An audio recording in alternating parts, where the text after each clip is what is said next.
Voilà 8 ans qu'il bataille, 8 ans qu'il se lève chaque matin avec un mantra, le patron, c'est le conso. Aujourd'hui, j'ai le plaisir de recevoir Nicolas Chaban, le porte-parole de la marque C'est qui le patron. Vous connaissez forcément, c'est cette fameuse brique de lait bleue et blanche que vous avez vue au supermarché. Une marque pas comme les autres puisqu'elle est détenue à 100% par ses consommateurs et ça change tout. En 8 ans, ils ont vendu plus de 420 millions de litres de lait sans publicité ni commerciaux, c'est incroyable. L'ambition de la marque, proposer des bons produits qui permettent aux producteurs de gagner correctement leur vie. C'est qui le patron? C'est un cas d'école, un ovni. Ils pratiquent l'anti-marketing, ils chérissent le communautaire sur les réseaux sociaux et ils cultivent l'organique à grande échelle. Cet épisode est absolument passionnant, je vous souhaite une très bonne écoute. C'est le super délit, super délit, c'est le super délit. Toute l'actu social média servie sur un podcast.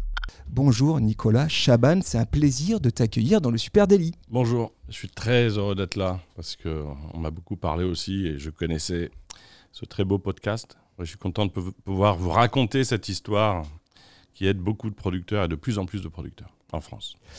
Alors, c'est qui le patron? C'est qui le patron? C'est évidemment cette brique de lait bleu que vous connaissez tous forcément.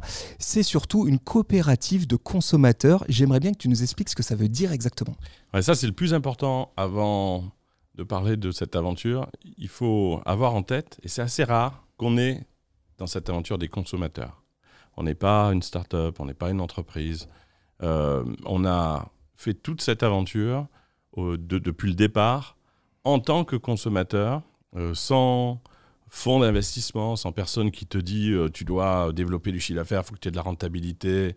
On a eu la chance de pouvoir uniquement faire les choses avec le cœur parce qu'on trouvait dingue, il y a 8 ans, que nos achats de nourriture condamnent à l'autre bout les producteurs qui bossaient énormément pour nous faire cette nourriture. Ça nous paraissait complètement injuste. Et voilà comment est née cette aventure en coopérative. On est tous consommateurs, on peut être sociétaire, on fait des votes. Toute l'aventure se fait à partir de votes, très simple.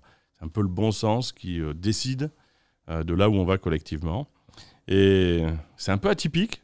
Il n'y en a pas beaucoup des comme ça, mais ça a permis de faire des choses folles. Enfin, je vous en parlerai, mais on a eu récemment un chiffre, un classement qui est au-delà de nous, qui a été un hommage au fait que quand il y a de la bienveillance et de la solidarité, on peut faire des choses qu'on n'imaginait pas avant de les faire. Cette aventure, elle a commencé il y a 8 ans, c'est Ouais. ça? Je dis pas trop de bêtises. Ça, je suis allé voir sur ton compte LinkedIn. J'ai vu 8 ans, boum, c'est qui le patron? Avec du lait. C'est là qu'on a vu apparaître cette fameuse brique de lait. Il faut savoir quand même que tu te trimbales avec il est arrivé, il a posé la brique. C'est la signature de la maison. Ouais, on est toujours un peu gêné parce qu'on a l'impression qu'on vient caser un produit pour faire de la pub. Mais comme on est une coopérative, tu as eu raison de le dire, et comme il n'y a pas chez nous, par exemple en fin d'année, tout l'argent qui reste, il revient au soutien des producteurs. Il n'y a pas de l'argent qui sort vers des actionnaires, des fonds qui partent aux États-Unis, comme dans beaucoup de startups. Tout l'argent reste pour le soutien aux producteurs. Donc, on était dans une émission politique sur France 2, une émission avec Thomas Soto et Léa Salamé, et il m'avait autorisé même à la montrer, ce qui était rare, en disant, bah ouais, vu que vous n'êtes pas une marque qui fait du business, entre guillemets, commercial pur et dur. Alors, je l'avais montré comme ça, en direct, et puis à un moment donné, j'ai oublié que je la montrais depuis 3 minutes. Il y a quand même eu un petit moment où on m'a dit... On t'a rappelé à l'ordre. C'est la brique, c'est bon, merci pour le... Parce Tu devrais faire des t-shirts, Nicolas. Ouais, j'ai pas fait gaffe, ça m'équilibrait un peu le bras. Et chaque seconde, de toute manière, de visibilité pour cette brique de lait, c'est à l'autre bout un sourire côté producteur. Nous, on voit pas cette aventure dans des chiffres, même s'ils sont incroyables. 100 millions de produits vendus par an, tous solidaires. Mais derrière ces millions de litres, il y a des vies qui changent et des producteurs heureux.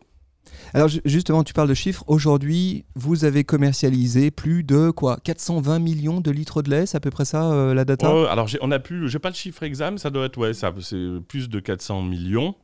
Avec, il faut se rendre compte d'une chose, c'est que au début, si tu me permets de te le raconter, pour mesurer ce que c'est ces 400 millions et toujours les mesurer en soutien vers les producteurs.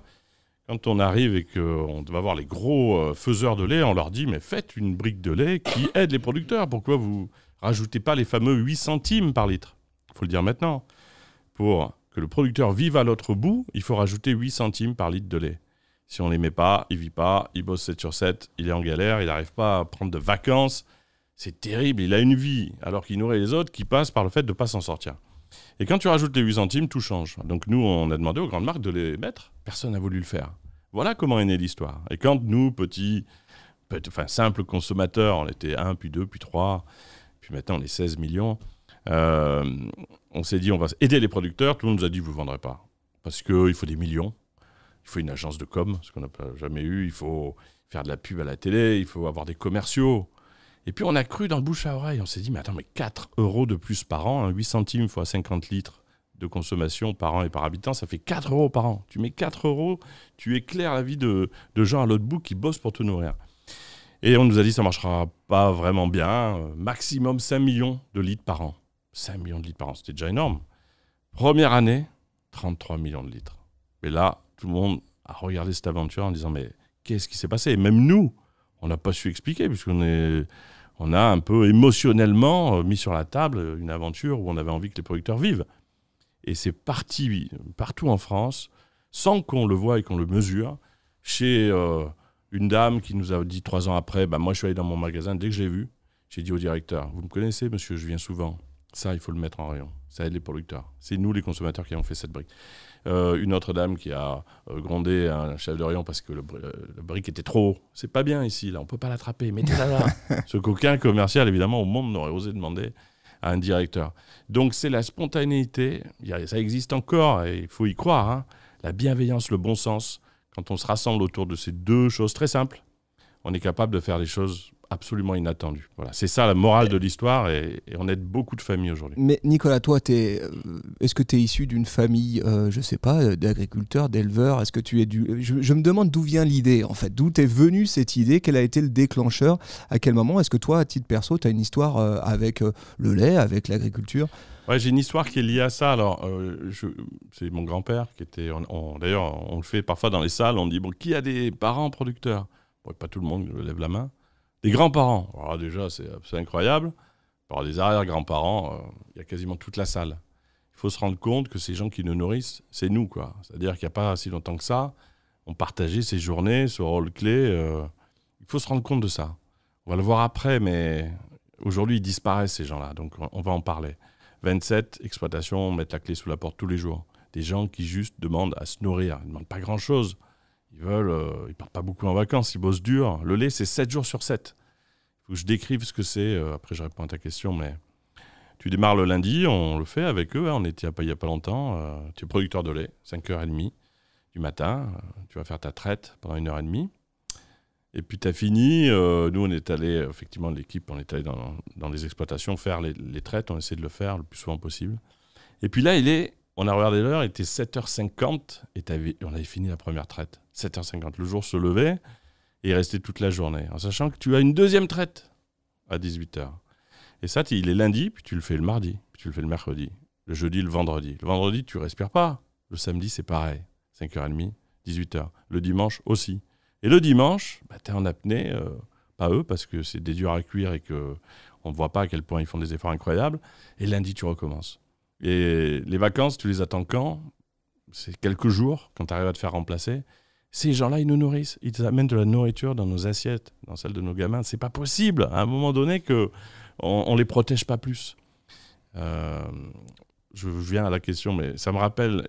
J'étais avec des plus jeunes, des enfants, et j'ai essayé de faire comprendre ça à des très jeunes. Alors, je leur ai dit, mais le rôle des producteurs. Donc, imaginez... On est sur Terre, là.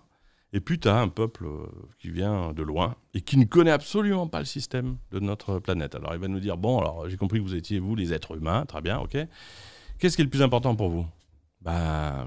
Il faut qu'on se nourrisse 3 fois par jour. OK. Et qu'on boive. Sans ça, rien n'est possible. Non, rien n'est possible. Qui vous nourrit? Comment ça marche? C'est des gens qui bossent pour nous nourrir. Des agriculteurs, du lait, des œufs, du beurre, de la viande, des légumes. Ok, donc ces gens-là, s'ils ne sont pas là, vous n'êtes pas là. Donc c'est les plus protégés de votre système. Non. C'est les plus fragiles. C'est vrai en France, c'est vrai dans le monde entier. On a des gens en Inde qui nous appellent. Là, on reçoit dans 3 jours ou 4 jours des gens qui viennent du Japon. Quand tu es agriculteur, que tu nourris les autres dans ce monde, tu as du mal à te nourrir toi-même. Et ça, c'est quelque chose qui doit être réparé pour eux, parce que c'est injuste, mais pour nous, parce que qu'est-ce qu'on va faire dans les prochains jours? Pardon pour la longue réponse. Non, c'est intéressant, ça remet en contexte, hein, tu as raison. Ouais, ça permet de comprendre un peu le truc. Et d'ailleurs, j'ai fait une tellement longue réponse que j'ai absolument pas... Oui, ma question, c'était toi, à titre personnel. Il y a 8 ans, qu'est-ce qui s'est passé? C'était quoi le déclic, en fait? Alors moi, c'était à 18 ans. J'étais dans le Vaucluse, c'est en Provence, au pied du Mont Ventoux. J'avais que des copains qui faisaient des fraises, notamment les fraises de Carpentras. J'étais avec eux, puis le week-end, tu vas chez eux, tu joues avec eux, et puis tu travailles avec eux, quoi. Parce que eux, tous les dimanches, ils aidaient les parents. Puis je me disais, c'est quand même incroyable, ça bosse. Puis je les voyais, ils partaient pas souvent en vacances. J'admirais énormément les copains, fils de producteurs, d'agriculteurs, bon. Et puis, à un moment donné, je suis rentré dans une confrérie, il y en a beaucoup chez nous, la confrérie de la fraise de Carpentras, c'est pour aider des producteurs qui se retrouvaient en concurrence avec des fraises très bonnes, avec des fraises qui venaient très loin. C'est surtout pour faire des gros gueuletons, non? Évidemment, mais ça se voit d'ailleurs, ça a bien marché. Non, mais voilà, et donc j'ai fait ça, et puis très vite, je me suis dit, mais pourquoi ils vivent pas? Et donc, on a créé que des aventures. Juste avant, c'était les gueules cassées, les fruits et légumes moches, pour faire en sorte que quand tu as un abricot qui n'est pas droit, on puisse le vendre, il est aussi bon, le producteur le perd, et toi, tu ne peux pas le manger alors que tu pourrais le payer moins cher. Voilà, donc voilà comment ça s'est imposé à moi, et après, je ne peux pas vraiment l'expliquer. Il y a des fois dans la vie, on fait des choses... Il y a un journaliste du Monde qui m'a dit mais c'est quoi la raison? Je n'ai pas pu répondre. Moi, je sais que je ne suis motivé que par des aventures où il y a beaucoup de gens qui sont ensemble mobilisés. Il faut que ça aide des gens, parce que sinon, c'est bizarre de faire des choses pour soi-même, quand tu sais que tu dépends vachement des autres. Et voilà, donc j'ai ensuite continué sur ce principe jusqu'à C'est qui le patron. Donc tu nous as expliqué, c'est une coopérative, C'est qui le patron. Combien de consos aujourd'hui qui sont membres sociétaires de cette coopérative? Donc, il y a 16 millions d'acheteurs des produits, et il y a 15 000 personnes qui ont payé 1 €. On participe à tous les votes, et puis on est encore, je dirais, plus actif. Mais je rends hommage à tous ceux qui ne sont pas sociétaires, parce qu'il y a un nombre de gens qui font des choses partout, dans tous les rayons des magasins, dans leur comité d'entreprise, qui sollicitent tout le monde pour aider les producteurs. Ils ne sont pas forcément sociétaires. Donc, c'est pas où tu es sociétaire et tu peux aider. Non, c'est tout le monde aide. Et certains sont sociétaires pour être encore plus dans la vie directe. Et c'est génial, parce que d'un seul coup, nous, au lieu d'être une entreprise, qu'on n'est pas, même si on travaille, on a une équipe, tu ne te dis pas qu'est-ce que je vais faire pour que les consommateurs, ce peuple lointain, alors vous aimez le marketing aussi, vous le connaissez, alors qu'est-ce que je vais faire pour que ce peuple-là un peu... Oui, là, t'es le consommateur, donc il y a des évidences. Voilà, je comprends. C'est-à-dire que là, tu te dis, non, moi je réfléchis pas pour essayer de faire en sorte que les consommateurs viennent acheter. Nous, on est des consommateurs, qu'est-ce qu'on veut? Et d'ailleurs, les gens du marketing gagneraient un temps fou à s'interroger sincèrement eux-mêmes. Est-ce que je le veux, ce produit que je suis en train de faire? Parce qu'en réalité, à 95%, à 5% près, le bon sens, il arbitre beaucoup de choix, notamment quand il y a des enjeux environnementaux, de santé ou de solidarité. Cette coopérative, elle a une vie active vraiment dense, parce que figure-toi que je me suis abonné, donc je suis allé sur votre site, super, j'ai dépensé ces modestes 1 € pour devenir donc sociétaire, et ça m'a permis de voir que la marque met vraiment énormément d'outils collaboratifs à disposition de ses membres. Tu as donc un espace sur le site avec des possibilités de t'inscrire à des visites d'exploitation. Tu peux participer aux décisions stratégiques sur les produits, le choix des produits, même accéder à un tableau de bord avec le suivi des ventes au mois le mois. Je ne m'attendais pas à avoir vraiment autant d'infos très directes, au plus proche de la vie de cette marque. C'est un énorme job. Vous êtes combien de personnes chez C'est qui le patron pour animer cette communauté? Alors, je ne sais pas trop, mais je dirais une trentaine. Y a Marie qui est dans le studio, là, qui s'occupe de toute la partie relations, notamment avec les médias, parce qu'on a eu la chance d'avoir beaucoup d'écoute et d'attention, mais il fallait organiser tout ça, voilà. Et puis, au-delà de Marie, il y a une trentaine de personnes. Ça s'est fait petit à petit. Au début, on faisait un peu tout seul, on était 3, les 18 premiers mois. Et puis après, on a fait attention au juridique. Il ne faut pas que cette aventure fasse une erreur avec quelqu'un qui ne serait pas très content de voir ses ventes augmenter et qui attaquerait. Bon. Donc, il y a du juridique. On n'a pas eu de directeur financier, ce qui montre bien quand même la mentalité, la philosophie d'histoire. Pendant 3 ans et demi, il n'y a pas de directeur financier. Et je vous assure, Je devrais même pas le dire parce que c'est pas crédible. Après, on me dit, ouais, tu dis ça. Mais franchement, au bout de 3 ans, on me disait, mais c'est quoi le chiffre d'affaires de C'est qui le patron ? Je ne savais pas. Parce qu'en réalité, je savais que ça marchait, donc il n'y avait pas de raison de le suivre. Mais on ne le suivait pas. On savait qu'on était en train d'aider un maximum de gens. Et même ces 5 minutes à regarder les chiffres d'affaires, on les passait à plutôt aider les producteurs. Et donc, on a structuré à ce niveau-là. Puis après, quelqu'un est arrivé pour la communauté. Parce qu'au début, tout le monde était arrivé comme ça, avec une magie géniale. Tous ces gens qui, partout en France, ont fait une action concrète, ont interpellé un magasin, sont allés voir les producteurs. Quand un producteur te dit, moi, je suis dans une solitude depuis des années, je vois arriver quelqu'un chez moi, qui est un consommateur. Ce n'est pas un acheteur de grande surface, ce n'est pas un fabricant. Et qui me dit, mais c'est fabuleux ce que vous faites. Bravo, quoi. Ça a vachement de sens pour nous. Moi, je vais venir avec vous faire une animation dans le magasin le week-end prochain. Et là, on a passé... Mais il y a une forme de révolution géniale dans C'est qui le patron. C'est que tu as des gens qui sont des consommateurs, on est tous consommateurs, qui vont en magasin faire des animations. On y retourne vendredi, là, près de Paris, avec les producteurs. Et là, tu as Michel-Édouard Leclerc, des grands centres Leclerc, qui dit ouais, c'est vrai qu'on n'avait jamais vu ça. On n'a jamais vu des clients des magasins qui animent avec des producteurs. Vous êtes qui, monsieur ? Vous êtes un animateur professionnel ? Non, moi je suis cliente de votre magasin, j'habite à 15 km. Je viens aider monsieur parce que nous on aide des producteurs. Donc le directeur de magasin est impressionné. Le client qui passe, je suis comme vous madame, voilà. Mais connaissant l'histoire, je peux vous la raconter. Donc c'est quand même plus facile de croire quelqu'un qui te ressemble que quelqu'un qui veut te vendre un produit.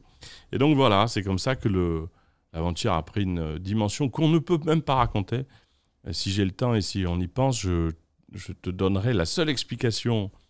Il y a eu parce qu'il y a un journaliste du journal anglais, le Times, qui est venu et il se posait la question de la recette. Il disait, mais votre truc, il y a une recette, vous avez fait un truc comme ça, un peu préparé pour faire un aussi grand succès. Je l'ai beaucoup déçu en même temps que ma mère en lui disant que j'avais absolument pas de tu sais que ça sera le titre de stratégie. Tu sais que ça sera le titre de ce podcast, hein, bien putaclic, hein, la recette secrète de C'est qui le patron. Et voilà, bon, alors ouais, la recette secrète, je la Fais-moi un donnerai... joli TikTok, Nicolas, vas-y. Ah, c'est quoi TikTok ? Bah... Non, je blague. Non, en fait, tu veux que je te dise ce que c'est la recette qui n'existe pas ? Oui. Je vais vous décrire ce que c'est la recette de cette brique de lait qui est devenue la brique de lait la plus vendue de France hors MDD et issue de la marque la plus vendue parmi les nouvelles marques depuis 10 ans. C'est quoi la recette pour vendre 100 millions de produits sans pub à la télé, sans commerciaux dans les magasins ? Eh bien, c'est de tout faire juste avec l'envie d'aider notamment les producteurs à l'autre bout, rien d'autre. On n'a regardé que ça, on n'a fait aucun calcul financier, on n'a pas réfléchi pour essayer d'embrouiller des gens qui, peut-être par notre vision, allaient acheter parce qu'on allait trouver un beau slogan. On s'est juste contenté d'y mettre du cœur, de la vérité, de la transparence. Et la raison finale, c'est que dans la nature, la seule explication, elle est là, c'est la murmuration.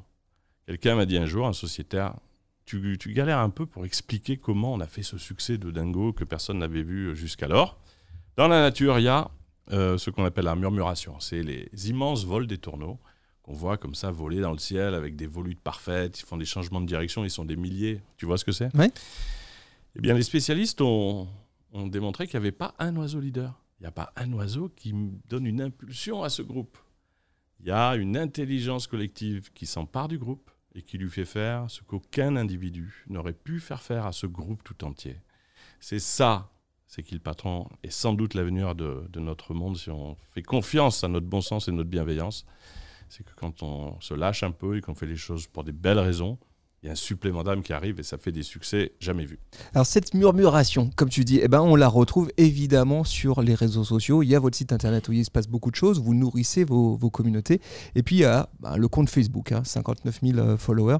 Il y a ce qui est peu, hein. Tu confirmes, hein. Ce qui est, non, on nous ce qui dit, est pas... mais c'est peu quand même. Non, ce qui est pas mal, c'est vrai qu'on pourrait imaginer encore davantage. Vous êtes tellement installé maintenant, tellement reconnu. Instagram, 16 000 abonnés. Le compte LinkedIn qui carbure fort avec 48 000 abonnés. J'imagine qu'aujourd'hui, les réseaux sociaux, ils jouent un rôle central aussi dans vos actions d'animation ou de communication auprès de votre communauté. Oui, comme on n'a pas de campagne de com, de pub et d'argent, il n'y a pas €1 qui est mis pour essayer de faire en sorte que la marque soit plus connue. Ça a créé une espèce de zone, un peu de vide que tout le monde a compris. Là, tu te dis, attends, c'est pas une marque qui va mettre des millions puisque l'argent va au producteur. Donc j'ai un rôle, je le fais spontanément. On n'a même pas demandé à tout le monde de se bouger pour aller faire du relais. Et quand tu prends un tweet que tu relais, que tu mets une toute petite, un petit signe, ou que sur Insta tu fais effectivement du partage, eh bien tu amènes quelque chose d'énorme. C'est pas juste un partage dans notre cas. C'est la caution de quelqu'un qui dit ça a du sens pour moi. Moi, j'ai pas envie que les producteurs disparaissent, il faut les aider. Et il y a des bizarreries. Moi, je retourne une question à des spécialistes comme vous. Je me le disais tout à l'heure, mais je ne sais pas combien, à titre personnel, mais ça doit être pareil pour C'est qui le patron. Moi, sur Twitter, j'ai de gens qui suivent le compte. C'est très peu. Et quelqu'un nous a dit, une agence qui a regardé tout ça et qui était très étonnée par ces résultats. On a eu 2500 articles de presse et retombé les 18 premiers mois, 26 reportages au JT. Enfin, c'était des chiffres dingues. Et en fait, il m'avait fait un petit tableau. On voyait les grands médias, les marques et le nombre de relais qu'il y a. Et là, je crois que c'est encore visible. Là, moi, je me retrouve avec 140 relais, 80, 40, mais très rarement, jamais 3, 4, 5, 10. Donc, il y a très peu de gens, mais qui sont tellement actifs. C'est absolument incroyable. Et ça a créé donc une densité. Ce qui est très intéressant, c'est de vous dire ça. À un moment donné, 15 000 sociétaires, ce n'est pas non plus énorme, hein, on pourrait imaginer plus. On a eu de très grandes associations qui nous ont dit, le consommateur, on se rassemble. Nous, on est 500 000, ça va faire passer de vos 15 000 à 80 ou 100 000. Mais en fait, on s'est rendu compte, tout le monde a dit non, parce que il ne faut pas être 100 000 pour être 100 000. Si le 100 millième, il ne sait même pas de quoi on parle, il y a quelque chose d'un peu... qui n'est pas dense, qui est pas puissant. Alors que si tu as juste 10 000 ou 8 000 personnes, mais qui ont mis une âme énorme à être là, qui sont là pour des bonnes raisons, quand elles vont parler au deuxième, au troisième, au huitième, il y a cette intensité du message qui après crée finalement un rayonnement beaucoup plus grand que 100 000 un peu flottants. Voilà. Nicolas, donc, nous on a des KPI pour ça. Nous qui sommes dans le marketing, comme tu dis, on a la portée, le nombre de personnes que je touche et l'engagement. Ouais. Et c'est vrai que la force de votre communauté, elle tient dans son énorme engagement. Un engagement qui tient sans doute du fait que s'embarquer comme sociétaire, suivre cette aventure, y participer, oui, il y a une forme de militantisme. En tout cas, il y a une démarche personnelle qu'on a envie de partager peut-être autour de soi, ça c'est certain. Et puis aussi...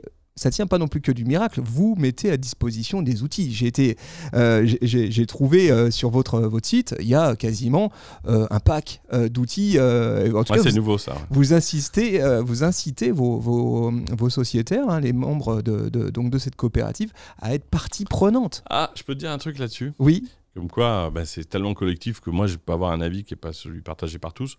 Moi, j'ai Anna qui s'occupe de ça et tellement bien. Elle savait que j'avais un peu... Instinctivement, je me suis dit, waouh, pourquoi on va commencer à faire des outils ? Il n'y en a jamais eu. Franchement, il y a cette magie, on ne peut pas la comprendre. La murmuration, on ne la décode pas. Ça porte l'histoire, ça va être plein de producteurs. Pourquoi on va essayer de rigidifier ou de fixer ? Et c'est les sociétaires, les consommateurs, tous les autres, en dehors de l'équipe, qui ont dit, mais non, mais parce qu'on fait tous des choses. Autant les rassembler, les recenser pour donner l'idée à d'autres de le faire.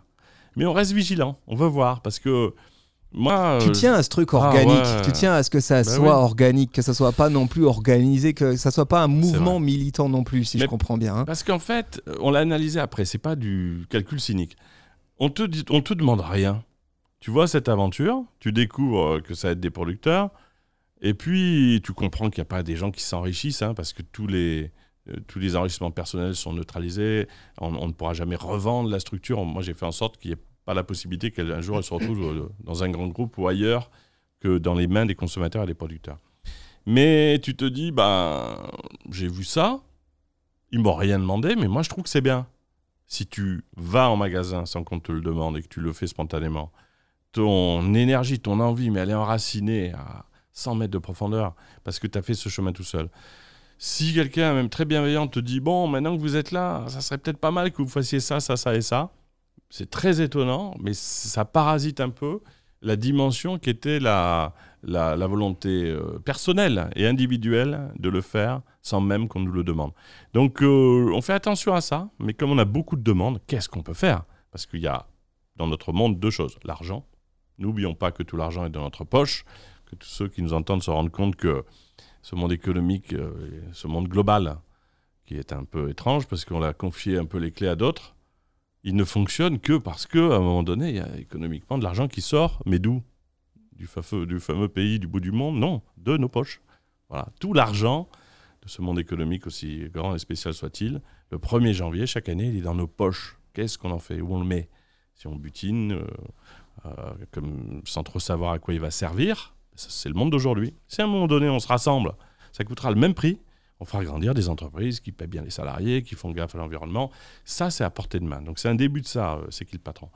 Et voilà. Donc là, je viens de vous dire un truc et je ne me rappelle pas évidemment du point de départ. C'est très bien. Non, mais comme ça montre aussi un peu rien. ce qu'est notre aventure. C'est que ça aussi, j'ai du mal au bureau. Quand l'équipe s'est agrandie, là, tout le monde m'a dit OK, il faut quand même qu'on mette des limites. Alors, on part d'où ? On va où ? Alors, je ne savais pas comment leur décrire, mais on avait tellement fait spontanément les choses que nous, le fameux point d'équilibre qu'on essaie de trouver dans des réunions, dans une stratégie, nous, il n'a jamais été trouvé par une réunion. On a débrayé l'histoire, plop, le truc s'est mis comme ça, un peu en marche. Et finalement, ce point d'équilibre, il a, en fonction, l'arrivée de Carrefour, pop, Leclerc arrive, il y a des nouveaux partenaires, il y a des gens qui arrivent. On a laissé, en débrayant l'histoire, le point d'équilibre tous les jours se reconstituer, se repositionner à un endroit qu'on n'aurait jamais pu déterminer. On a eu ce lâcher-prise. Et quand on a avancé, c'est pareil. On n'a pas dit cap là-bas pour essayer de vendre un max de produits. On s'est dit, laissons un peu les courants faire. Alors des fois, on part un peu à droite, on se perd un peu, mais on a cette énergie vraie, naturelle, qui fait que tout le monde a envie d'aider. On n'instrumentalise pas. Personne ne se dit, tiens, ils sont en train de m'utiliser pour vendre des produits, même si c'est pour aider les producteurs. Je le fais si j'ai envie. Et dès qu'on le fait comme ça, ça devient ces résultats incroyables. Rappelle-nous combien il y a aujourd'hui de clients, de consommateurs de la marque. Attends, On a un petit sujet de casque. Voilà. Désolé. Alors, il y a 16 millions de gens qui achètent les produits. Ce qui est fou, ce qui est merveilleux. Et merci à tout le monde parce que cette aventure-là, évidemment, elle n'est le résultat que de ça. C'est 16 millions de gens qui rajoutent 8 centimes par litre, c'est-à-dire 4 € par an sur la consommation de lait. Mais n'oublions pas qu'il y a plein d'autres produits. Les œufs, il y a des yaourts, il y a du beurre. Ouais. Il y a tous les produits qui utilisent le travail et la production des producteurs, puisqu'ils sont tous ces produits juste pour les producteurs. Ils ont tous été votés collectivement comme étant des produits qui rémunèrent au juste prix les producteurs. Comment ça marche, ça ? Parce que tu nous parles de 8 centimes pour une brique de lait. Comment vous faites ce calcul, en fait ? En fait, on a eu une question de consommateur. Au début, on s'est dit, alors attends, on apprend. Ça, c'est intéressant parce qu'on revient au premier jour. Premier jour, l'idée arrive, pourquoi on ne ferait pas une brique de lait qui a des producteurs ? C'est le conseiller d'un ministre qui nous parle de ça parce qu'il est en galère. Il dit, moi, à l'époque, on s'occupait de l'anti-gaspi avec lui. Il y a eu un article du New York Times qui nous avait fait repérer en France par l'ONU. Donc le ministère était venu, tout le monde s'était intéressé à notre aventure, les gueules cassées. Et à la fin de cette discussion, le conseiller dit, mais côté consommateur, parce qu'on était déjà une communauté de consommateurs, vous n'avez pas une idée pour aider les producteurs de lait ? Oui, pourquoi ? Mais parce qu'ils sont en détresse totale, bon, je le savais. Combien il leur manque ? C'est là où je pose la question.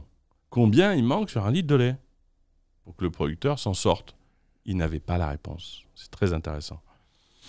Bon, on a trouvé la réponse, eux aussi. C'était à peu près la même réponse. C'était 8 centimes par litre.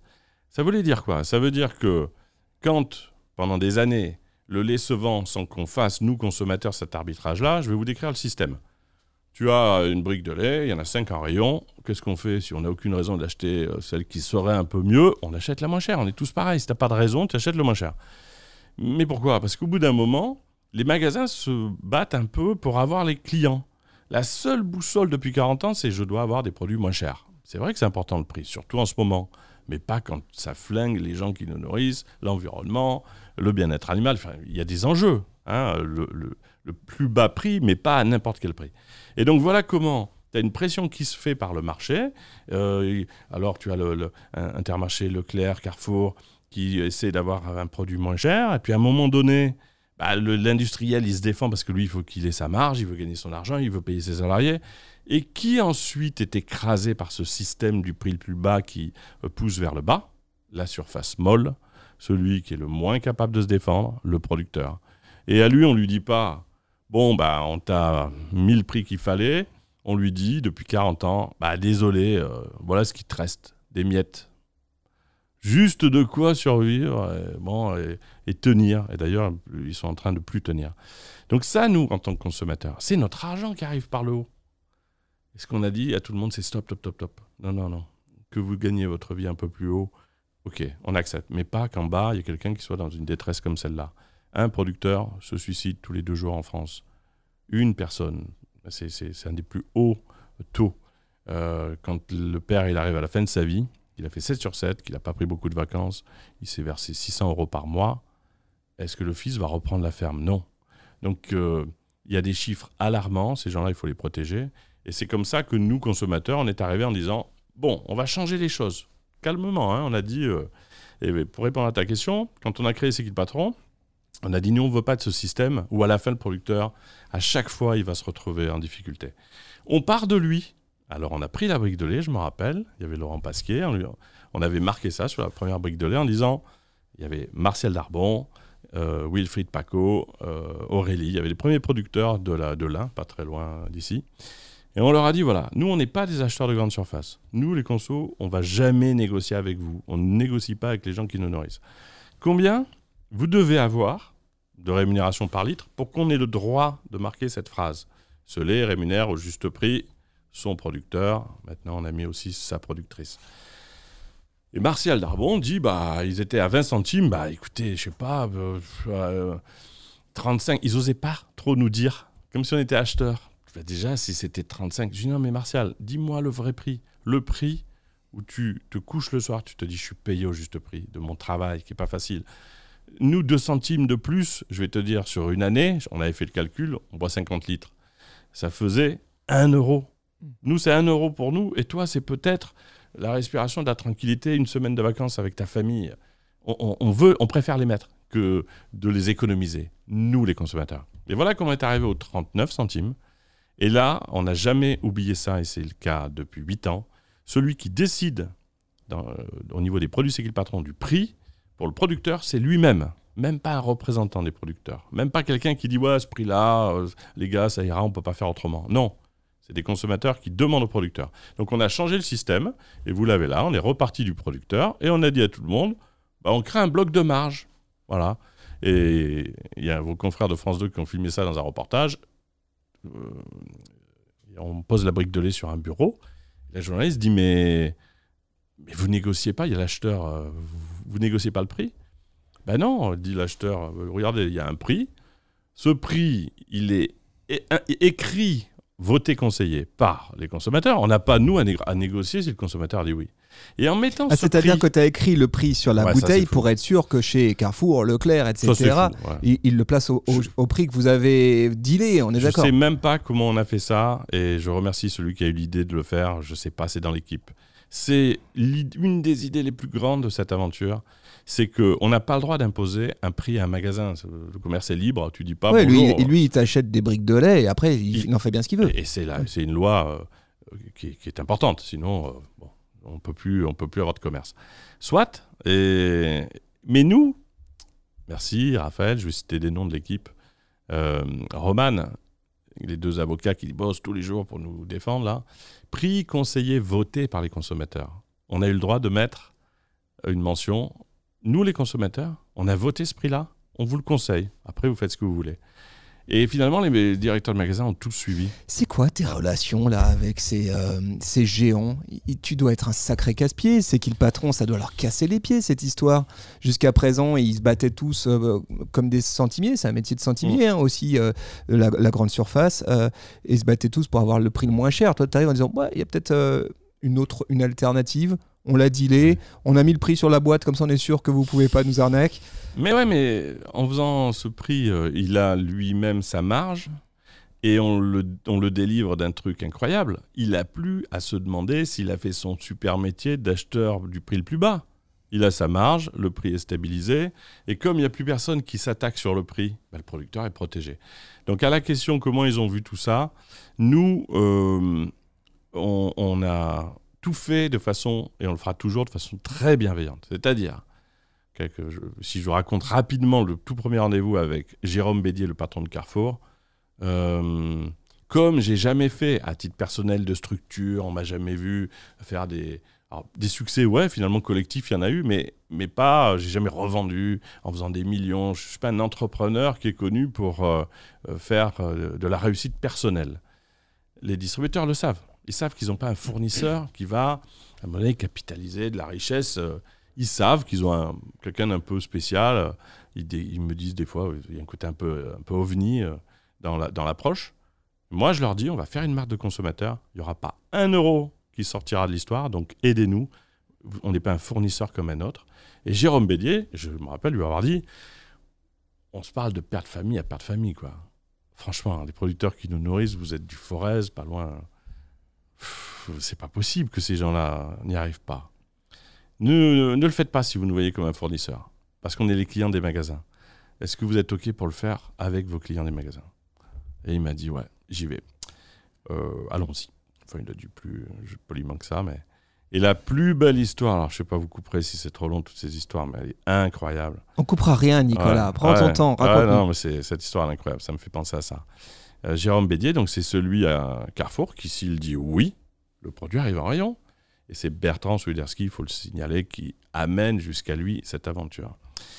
Et puis, en sortant de là, il y a les gens du bureau, je leur dis, mais j'ai vu le patron de Carrefour. Et nous, là, moi, je fais pas du Bernard Tapie. Je fais pas des effets, parfois, comme je fais de la communication, on me dit, ouais, bon, il a un côté un peu comme... Non, je parle avec les tripes, je dis simplement ce que je ressens, et je suis sûr qu'il ressent la même chose. J'arrive pas, j'ai rencontré très peu, moi, de mutants qui sont complètement déconnectés de toute forme de milligrammes de sensibilité sur des sujets aussi importants. Franchement, j'en ai rencontré très peu. Et lui, il me regarde et il me dit « Ouais, non, mais ça me parle, bien sûr. » Enfin, je ne vais pas parler à sa place. Et il le fait. Carrefour met en place, en 2 mois, 5500 magasins. On n'a jamais compris. Même eux, ils disent « On n'a jamais vu ça. » Même pour un produit marque distributeur, ils n'ont jamais eu ça. Et puis, un jour, j'ai rencontré, je reviendrai pour ne pas oublier le point de départ, mais j'ai rencontré le patron logistique 1 an et demi après. J'ai dit, mais c'est incroyable, vous avez fait une mise en place de dingue. Il m'a dit, ouais, mais je vais vous dire, on a vu la brique, on a vu une émission, on a compris que c'était vrai, et on s'est tous défoncés pour que ce soit partout. Voilà. En fait, à chaque fois que la brique est passée de main en main, elle avait cette charge, cette capacité de dénouement, de traction, de autre chose que est-ce que c'est un produit commercial. Donc tu veux dire que tu fais quasiment partie du plan RSE de ces grandes surfaces. Ben ouais, alors oui, et puis là, j'ai toujours dit, si c'est pour ces raisons-là, il n'y a pas de problème, il n'y a pas de mauvaise raison à aider vraiment des producteurs. On préfère les très bonnes raisons, mais c'était super. Et Jérôme Bédier, il dit, voilà, je vous demande une chose, je voudrais être sociétaire de la COP. Bon. Et le premier, ça me ferait plaisir. Bon. On ne pouvait pas, peut-être qu'il est 3e sociétaire de la COP. Et il me dit beaucoup que ça lui parle, que c'est important pour lui. Et au bureau, on me dit, ouais, bon, peut-être que c'est un discours, parce que quand même, c'est géant, hein, Carrefour, la grande distrib. Bon. Et moi, intimement, je me dis, mais non, je suis sûr que c'est quelqu'un qui ressent l'histoire, les enjeux. Et ils l'ont fait pour des bonnes raisons. Il n'y a pas que du business dans la vie. À un moment donné, défendre des gens qui nous nourrissent, c'est pas rien. Bon, le temps passe. 3 ans après, j'ai la réponse. On est dans un call, comme ça qu'on dit, là, une visio. Ouais. Il y a 80 personnes qui parlent des œufs, la couleur des œufs. Est-ce qu'on met Donc c'est ceux de C'est qui le patron, c'est la COP. Ouais, alors du rose, du bleu, on prend des couleurs différentes. Quelle transparence au niveau des producteurs, de leur façon de faire, etc. Bon. Et il reste 3 questions. Moi, j'anime et je vois donc Brigitte, Thierry, Jérôme. On fait les 2 premières questions. Quand ça arrive à Jérôme, caméra coupée, je l'entends quelqu'un qui dit, écoutez, moi, j'ai un tout petit peu d'expérience de tout ça. Je peux vous dire que dans un rayon, et là, j'entends la voix, je lui dis, mais attendez, vous êtes Jérôme Bédier? Il me dit, oui. Je lui dis, mais... Alors, je dis à tout le monde, écoutez, voilà. C'est le patron, le big boss de Carrefour à l'époque. Il était resté sociétaire, il était dans ses réunions. Et ce que j'avais ressenti comme autre chose qu'une envie de faire simplement du business, j'avais la réponse directe que c'était bien la réalité à l'époque. Voilà, donc un peu d'espoir dans ce moment. Donc, C'est qui le patron? C'est une marque qui appartient à ses consommateurs, hein, si je résume. On voit que ça change des choses en matière de business. Déjà, j'aimerais que tu nous parles, Benef, qu'est-ce qui se passe? Qu'est-ce qui se passe si vous vendez bien, que tout le monde est bien payé, les producteurs sont bien payés, le consommateur est prêt à payer un petit peu plus, peut-être que vous faites des bénéfices. Qu'est-ce qui se passe à la fin de l'année? Alors, on fait des bénéfices tous ensemble, et vous l'avez sur le site internet, ça vous pouvez le voir. Normalement, les bénéfices, ils sont redistribués aux actionnaires, à ceux qui ont lancé les aventures, les histoires. Là, c'est un choix qui est fait comme ça depuis le départ. C'est que jamais il y a un centime qui va sortir du système. Alors pour ça, on a créé donc, il y a des bénéfices, au lieu de devenir des dividendes qui sortent et qui après font de l'enrichissement pour d'autres, ça reste dans l'histoire. Et là, il y a un fonds de soutien aux producteurs qui va rapatrier ces fonds vers du soutien direct. Alors, il y a ceux qui sont déjà soutenus par les produits, mais après, il y a Solidarité Paysan, qui est une initiative, une association extraordinaire. C'est des anciens agriculteurs à la retraite qui étaient des producteurs en galère. Donc, on finance toutes ces aventures. Pendant le Covid, on s'est retrouvés, mais quelle histoire aussi.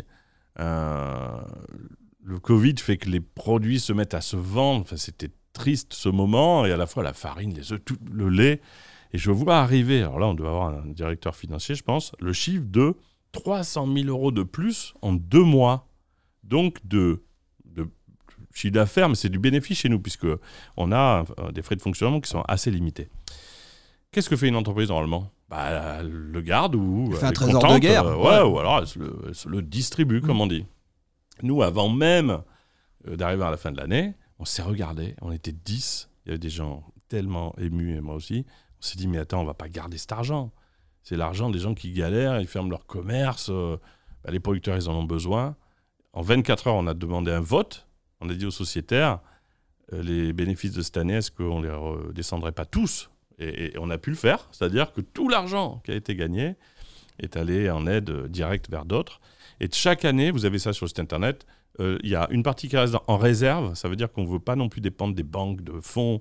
On veut rester indépendant. On est chez nous, il n'y a personne qui va venir en disant « j'ai mis de l'argent dans votre système, les consommateurs, je veux maintenant que vous fassiez ça ». C'est nos décisions collectives qui décident.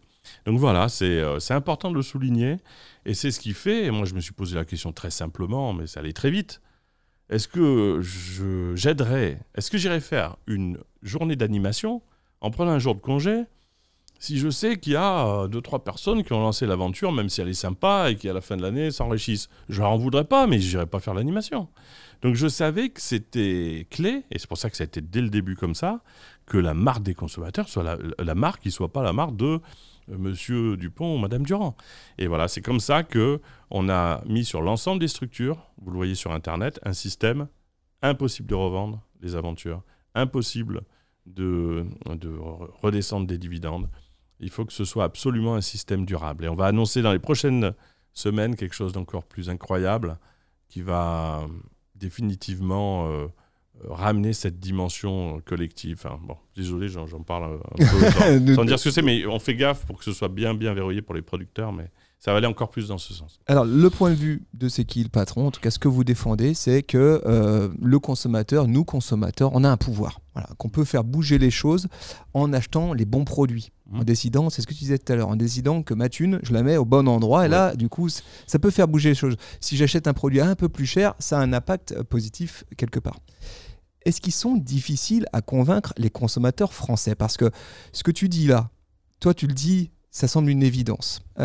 Et ça marche chez C'est qui le patron. Il y en a d'autres qui le disent aussi. Il y a de nombreuses marques qui ont ce sujet à un moment donné d'évoquer la notion de leur marge, de leur prix. Et pas que dans l'alimentaire, aussi ailleurs, de dire on a besoin d'augmenter nos prix. Ou on pense que ce produit, on va le faire avec tel label, mais il va avoir un impact sur le prix, mais c'est pour le mieux. Et ils n'arrivent pas à les vendre. Nous, j'ai des exemples que je ne citerai pas. Ils n'arrivent pas à les vendre parce que c'est trop cher, c'est ça? Parce que c'est trop cher. Parce que finalement, qu'est-ce que toi t'en penses? Est-ce qu'ils sont difficiles à convaincre les consos français spécifiquement? Alors, pardon, mais quand tu me parles de ça, c'est comme si tu nous mettais en position d'être la fameuse start-up qui réfléchit à comment on va convaincre les consommateurs français. Mais nous, on n'est pas...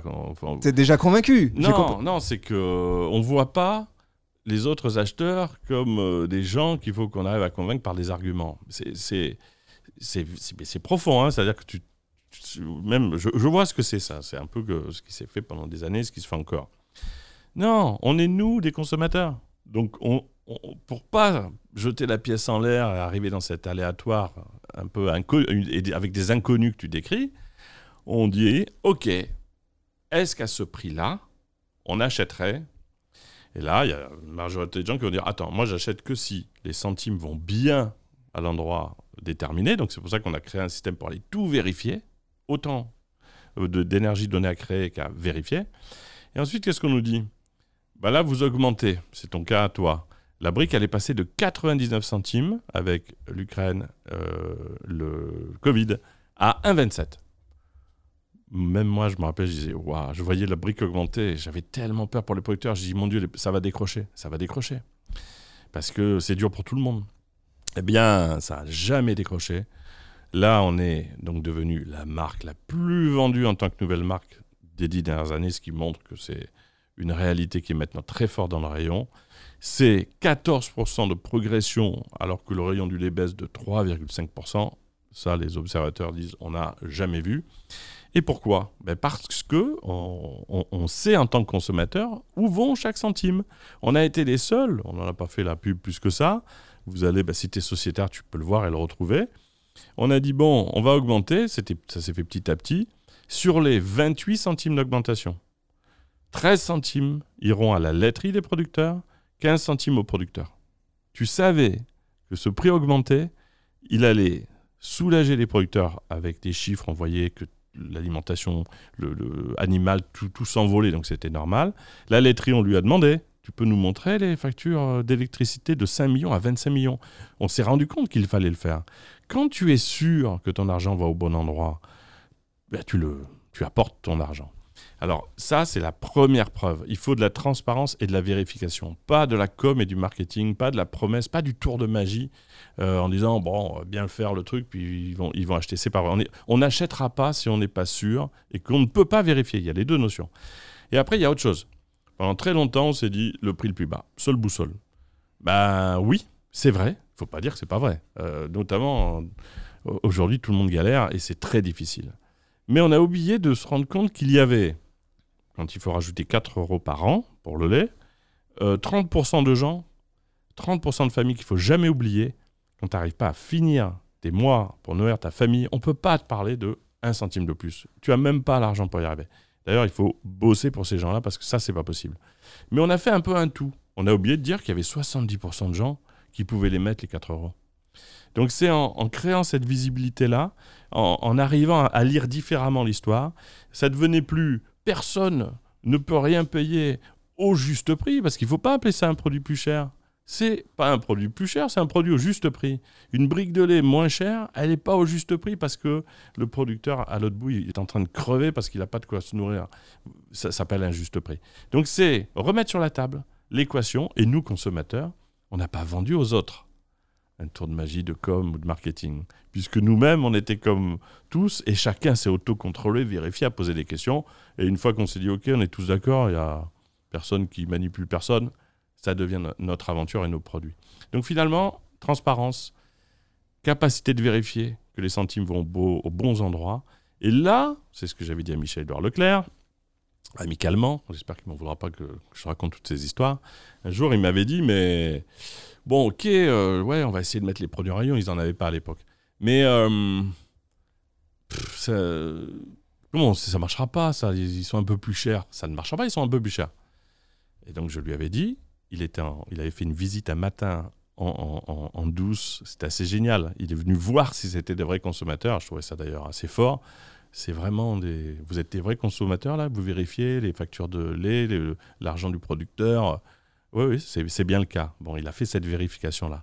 Et là, on était près du hangar d'une productrice, là, du côté de Salon de Provence, de Saint-Rémy.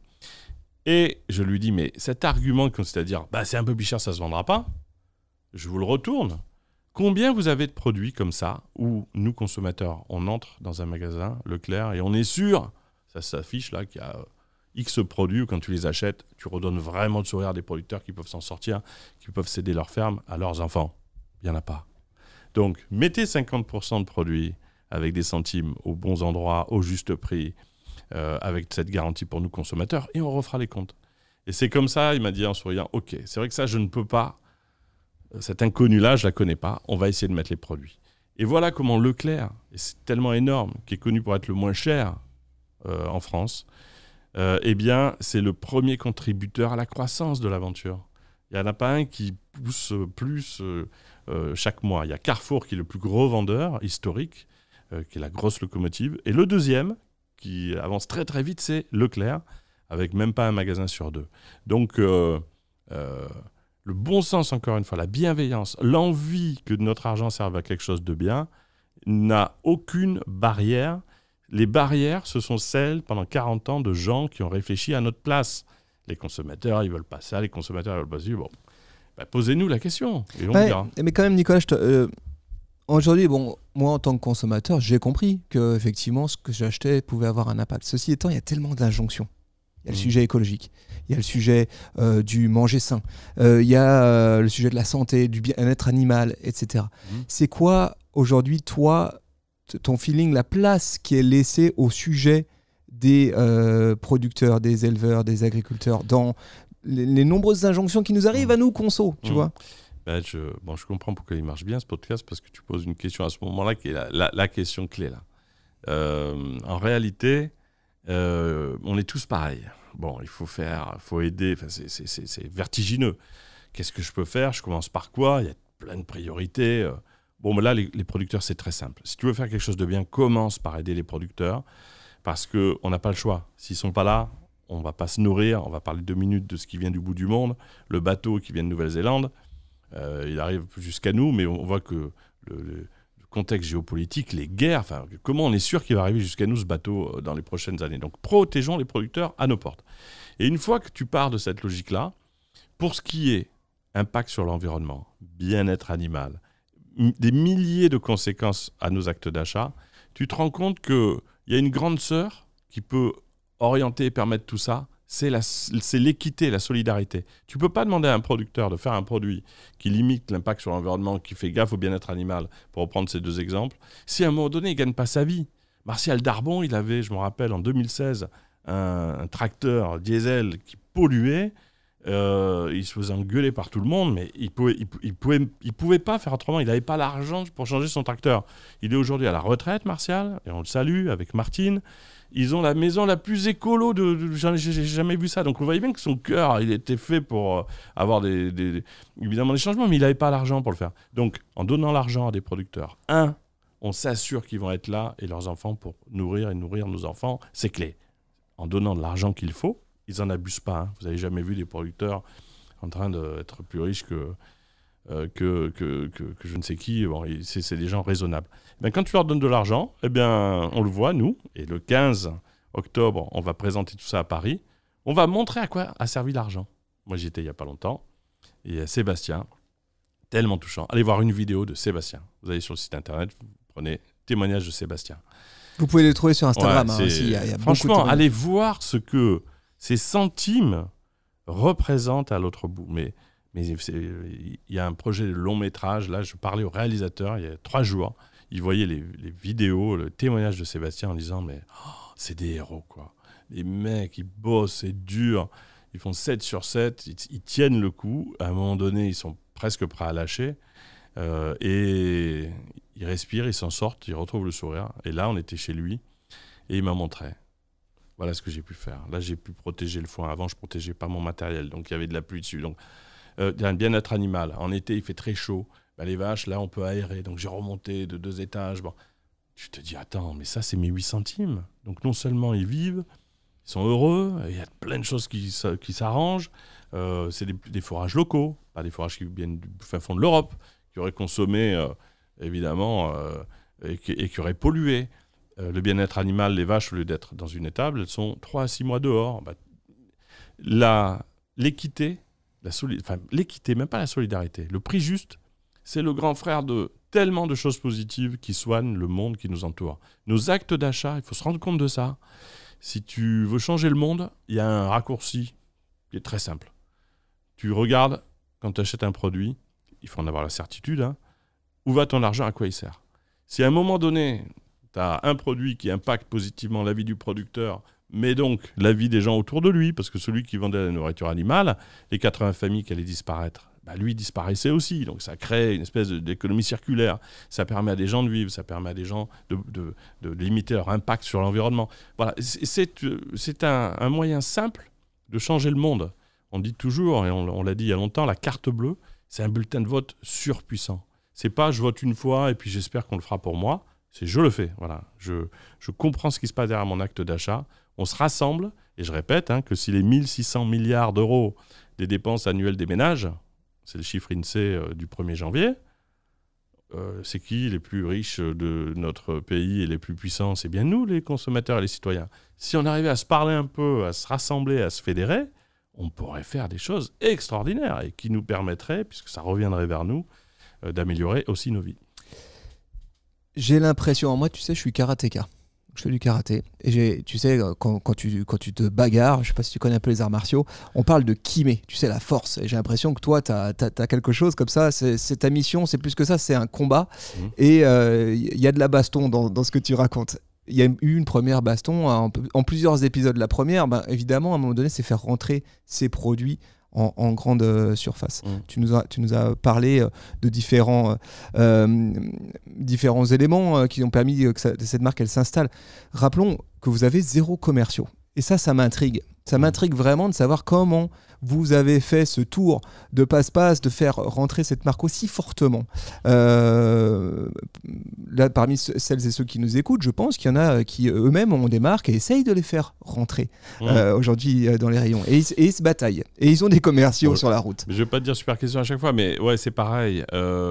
Après, c'est qui le patron je fais exprès, mais nous, tu as dit tour de passe-passe. Évidemment qu'on n'a pas fait un tour de passe-passe, puisqu'en réalité, on n'a rien organisé. C'est très étonnant. On était si peu, avec si peu de moyens, que l'énergie qui s'est emparée de l'histoire, et donc tous ces gens dans les magasins qui sont allés, sans même qu'on le demande. Aujourd'hui, tu vois des outils où on pourrait faire ça, on pourrait faire ci. C'est pour ça qu'on a rassemblé ces outils. Mais en réalité, moi, Mais juste pour revenir là-dessus, ça veut dire que nous, conso, moi demain, je peux aller voir un chef de rayon et lui dire pourquoi vous ne faites pas rentrer tel produit ? Mais non seulement, mais il y a une actu qui va encore donner plus de sens à tout ça. Les produits sont arrivés en rayon. Et là, je parle à tous ceux qui connaissent un peu ce que c'est de mettre un produit en rayon. Même moi, je n'arrive pas à expliquer comment un produit sans commerciaux déjà reste dans un rayon. Parce que lundi matin, il y a tous les petits copains qui arrivent, ils te poussent, ils trouvent un arrangement avec le magasin. C'est un mystère total. Nous, il n'y a personne, en tant que commercial, mais il y a qui ? Les plus beaux commerciaux du monde, si on veut le voir comme ça, c'est nous tous consommateurs. Quand tu passes dans le rayon, que tu dis « Monsieur », parce qu'il n'y a pas que des engueulades, il y a « Merci de mettre ce produit-là. Je suis content de le trouver chez vous. Avant, je l'ai là, maintenant je vais chez vous parce que je trouve le produit. » Avec des taux de recrutement, je ne vais pas dire des trucs techniques, mais le lait, c'est un record, je pense, historique. Quand il arrive chez Carrefour, il y a l'acheteuse à l'époque qui dit on n'a jamais vu ça. Comme il est que chez nous, il était que chez Carrefour pendant 6 mois. Le taux de recrutement, c'est la capacité qu'a un produit à amener à lui seul dans le magasin un client ou dans le rayon. Alors elle dit quand on fait des tracts avec un peu d'argent, on est à 5%, on est content. Là, c'est 55% sur une année. Donc ça veut dire que ce produit, il a une dimension qui n'est pas simplement la dimension d'un produit. C'est une petite maison où il y a plein de gens dedans, des consommateurs, des clients, des gens qui, avec du cœur, veulent que ce produit soit là pour aider les producteurs. Donc, il n'y a pas de commerciaux, mais il y a plus que ça. Il y a des gens, on a des témoignages fous qui, on le fait tous, mais bon, je dis des gens pour essayer de simplifier, qui rangent les rayons. Les directeurs, ils disent, mais attendez, moi, votre truc, ça m'a interpellé. Il y a un chef de rayon qui m'a dit, c'était un directeur qui avait un rôle régional dans une enseigne. J'ai jamais vu, moi, des clients refaire les facings, ce qu'on appelle, ranger. Et donc, on leur dit, mais vous êtes qui ? Vous êtes commercial de ça ? C'est qui le patron ? Non. Je suis consommatrice, mais c'est à nous, cette marque. Donc, incroyable. Je range les produits. Voilà, c'est ça l'histoire. Maintenant, tu as un autre combat. Tu as une deuxième phase de ce combat. C'est les métiers de bouche. J'ai cru comprendre ça en suivant tes aventures sur LinkedIn et sur votre compte Instagram d'ailleurs, vous en parlez. Vous avez par exemple cette vidéo d'une boulangère qui utilise maintenant du lait, c'est qui le patron dans son établissement. Là sur la vitrine, un autocollant qui clame son soutien au mouvement. Est-ce que ça veut dire que c'est qui le patron, c'est aussi en train de devenir une sorte de label ? Voilà, mais tu vois, en le disant, mais je marque bien, là je vais compliquer les choses pour rien. Quand j'entends ce que tu dis, moi, dans la vision toute première, j'aurais jamais mis l'autocollant, par exemple. Tu vois, ça paraît bête parce que ça crée un point de repère. Je vais me faire engueuler par l'équipe, mais dès que ça commence à ressembler. Je me tourne vers Marie, c'est bon, je mets personne dans la sauce. Non, mais en fait, dès que je sais qu'il y a des autocollants, et j'ai compris, et ça donne un point de repère. Mais en fait, tu te rends compte que ça, c'est tout des codes où tu te dis, tiens, on est en train un peu de m'orienter. Tu trouves que ce sont des codes qui sont déjà trop marketés? Ouais, moi, c'est fou, mais j'ai ce ressenti-là, hein, d'ailleurs, c'est pas stratégique ni rien, mais bon, peu importe. Par rapport à ce que tu dis, c'est pareil, trop beau, les appels entrants dans notre aventure. Mais ce qu'on appelle les appels entrants, évidemment, peut-être pour ceux qui ne connaissent pas, c'est le fait de ne pas prendre ton téléphone en disant « Bonjour, est-ce que vous pourriez mettre ce produit chez vous ?» Nous, on a 99,9% d'appels entrants. Les boulangers qui nous disent, mais nos clients viennent en disant votre pain c'est de la farine, c'est qui le patron, et c'est cette somme d'échanges de messages qui font qu'à un moment donné ça remonte jusqu'à le patron de métro qui d'un seul coup dit bah ouais ça serait quand même pas mal qu'on mette ces produits, et c'est comme ça qu'après on se retrouve dans des restaurants. On était la brasserie Lippe à Paris, c'était touchant, tu te retrouves avec des œufs solidaires quoi, tu manges un plat, on a fait le calcul, je crois que c'était 2 centimes de plus sur ton menu pour avoir des œufs qui défendent la vie des producteurs à l'autre bout. Ben, tout ça, c'est possible. Et là, c'est des appels entrants jusqu'à la SNCF. Alors ça, c'était quand même incroyable. Tout le monde essaye de rentrer parce que ça fait des volumes dans les wagons. Ben là, ils nous ont appelés en disant, écoutez, c'est symbolique d'un truc fort pour nous et c'est des gens très bien. Alors là, New Rest. J'ai vu ta vidéo. Ouais, voilà, Cette vidéo, elle a tourné, hein, où on te voit parler au micro du TGV. Ah oui, voilà. Mais ça, c'est dans le train où, effectivement, j'essaie de dire, en tant que consommateur, il y a une petite briquette de lait. Je raconte vite l'histoire. Cette briquette de lait, cette briquette de jus de pomme. Je vous raconte l'histoire, je le dis au micro, mais c'est des producteurs, quand ils ont vu le succès de la brique de lait C'est qui le patron, ils sont dans l'Est et ils nous ont dit, voilà, nous, on est des producteurs de pommes. On arrache nos arbres parce qu'on ne s'en sort pas. Il nous manque 9 centimes par kilo. C'est pas possible. Bon, mais pour pas qu'ils arrachent leurs arbres, on a fait une briquette de jus de pomme. Ça marche. C'est plus d'1 million de briquettes. Il y a encore une magie parce que tout le monde se mobilise. Et dès qu'on voit les baristas, comme on les appelle, on le voit dans les vidéos. J'assure qu'il n'y en a pas un qui a eu une autre réaction parce que je le fais en direct pour pas qu'il y ait un côté un peu trafiqué. Ils sont tous heureux. Bah ouais, on connaît. On a très envie que ça marche, etc., etc. Mais le plus étonnant, c'est qu'au moment où on démarre, on a une réunion avec la SNCF, c'est New Rest, et là, le responsable New Rest dit « Non, faites pas de vidéos, faites plein de vidéos, ça va être gênant, la direction de la SNCF, le machin. » J'ai dit « Écoutez, franchement, est-ce que vous me permettez d'appeler la direction de la SNCF ? J'ai du mal à croire que si des consommateurs, ce qu'on est nous, rendent un hommage au fait que la brique arrive dans les rayons, ça va les gêner. Bon, alors, mais vous me promettez de pas le mettre. Bon. Et on fait la vidéo, et dans la vidéo, je dis « Bon, vous ne verrez jamais cette vidéo, puisque, évidemment... normalement, elle ne devrait jamais arriver jusqu'à vous, puisqu'il y a quand même des codes, notamment sur la communication. » Je fais ça en clin d'œil, de façon bienveillante. En 3 secondes, la SNCF a dit « Mais bien sûr, mettez-la en rayon. » Là, c'était quoi ? C'était pas un fournisseur qui faisait une vidéo. C'était quelqu'un qui était, comme tous ceux qui sont assis dans les wagons, en train de dire c'est bien que vous rendiez accessible un produit qu'aident les producteurs. C'est hyper simple, en fait. Notre aventure, elle ne réfléchit pas au 3e degré. Mais cette aventure, tu la documentes. Ça, c'est un truc, depuis le début, tu documentes. C'est ce que tu racontes. Tu es dans tes rendez-vous, tu fais le feedback après en disant... Je peux te couper. Et ça fait des vidéos de 20 minutes où Célia, qui s'occupe des réseaux sociaux, et j'ai une pensée pour toi, Célia, si tu entends ce podcast, parce qu'elle est tellement bienveillante et sympa, mais elle me dit, c'est pas possible, quoi, 20 minutes, une vidéo. Personne ne regarde une vidéo de 20 minutes. Mais je te dirai pourquoi on continue d'en faire. Mais moi, je t'ai vu arriver ici dans le studio, bah voilà, t'as pris en photo, voilà, tu documentes vraiment l'intégralité de cette aventure au maximum possible, en tout cas, et tu incarnes surtout. Et ça, je le disais en intro, ça fait déjà plusieurs années que toi, tu mouilles la chemise, vraiment physiquement. T'es ici à ce micro, t'es en télé, t'es sur les réseaux sociaux extrêmement présent. À quoi ça sert pour une marque comme C'est qui le patron de l'incarner, cette incarnation, quelqu'un qui porte le message, qui porte la voix, à quoi c'est utile ? C'est utile, semble-t-il, d'après ce qu'on nous dit, mais il faut savoir encore une fois, pour voir la mentalité de l'histoire, moi j'ai jamais voulu faire ça parce que c'était pour moi l'antithèse de l'aventure. C'est une marque de consommateurs, on est des milliers avec ma voix compte autant que celle d'un autre consommateur. Pourquoi quand on fait nos votes, pourquoi je parlerai à la place des autres? Et en fait, c'est les journalistes, puisqu'au début, je me rappelle, on allait au Grand Journal, une émission qui n'existe plus sur Canal, on disait « C'est qui le patron? Passe au Grand Journal ». On ne disait pas « Nicolas Chabannes, passe au Grand Journal ». Bon. Et au bout d'un moment, les journalistes ont dit « On a besoin d'une incarnation ». J'ai toujours pas compris ce que ça voulait dire. C'est pas comme un ongle incarné, hein, c'est mieux que ça. Ouais, voilà. C'est plus quali. Ouais, c'est ça, voilà, exactement. C'est pas une... Comment ça s'appelait? Enfin, le nom ne me revient pas. En fait, on s'est laissé faire. Moi, j'ai fait tout ce qui permettait, en urgence, à cette aventure de se développer pour que des producteurs soient aidés. J'ai pas fait n'importe quoi, mais j'ai fait tout ce qui était possible. Et quand, à un moment donné, on m'a dit il faut l'incarner, je l'ai fait. Voilà. Donc, je deviens ce porte-parole et on a tous un rêve, c'est pas le mien, au niveau de l'équipe, c'est que demain, notamment localement, il y ait d'autres sociétaires qui le fassent. Mais je vais dire une chose, normalement qui ne se dit pas, mais je vais le dire. Pourquoi on ne voit pas plus de sociétaires, consommateurs, dans l'aventure, prendre la parole dans la presse et partout? Parce qu'en fait, il y a une chose qui fait le succès de notre aventure, qui est assez unique, que le monde politique n'arrive pas à reproduire, même s'ils sont venus nous voir tous pour s'en inspirer, en disant « Mais comment ça marche? Vous êtes 16 millions, personne ne s'engueule, la communauté se développe, ça continue de grandir. » Vous allez monter votre propre pays si ça continue. Ouais, non, après, à chaque fois, moi j'ai ma réponse. Franchement, vous n'allez pas faire de la politique un jour, mais je m'en en fais tous les jours. L'acte d'achat, c'est un acte politique et moins bruyant et moins vulgaire peut-être. Et donc, quand on a décidé de développer et que tout le monde s'est intéressé à ce système, mon Dieu, mais comment ça marche par rapport aux hommes politiques, pourquoi vous vous engueulez pas, on a pu se rendre compte qu'il n'y avait pas des réunions avec des chefs.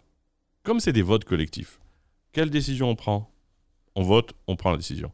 Il n'y a pas un rapport de force où même les Gilets jaunes, qui ont été une aventure extraordinaire, à bout d'un moment, régionalement, tu avais deux chefs, un bout, un l'autre bout. Et là, tu as l'humain qui se met en marche et ça sert. Donc, moi, j'ai veillé à ne jamais parler d'autre chose que de l'initiative.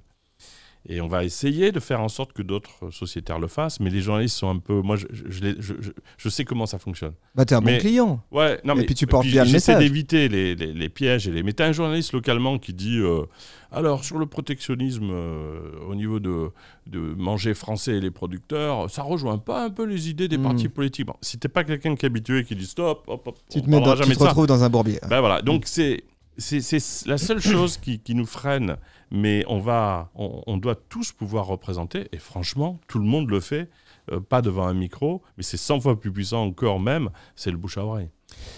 Toi, à titre personnel, tu es super actif sur LinkedIn, c'est ton canal, on va dire, de prédilection, 53 000 personnes qui te suivent sur LinkedIn, c'est vrai, pour le coup, là, c'est un énorme chiffre, c'est une vraie plateforme d'expression.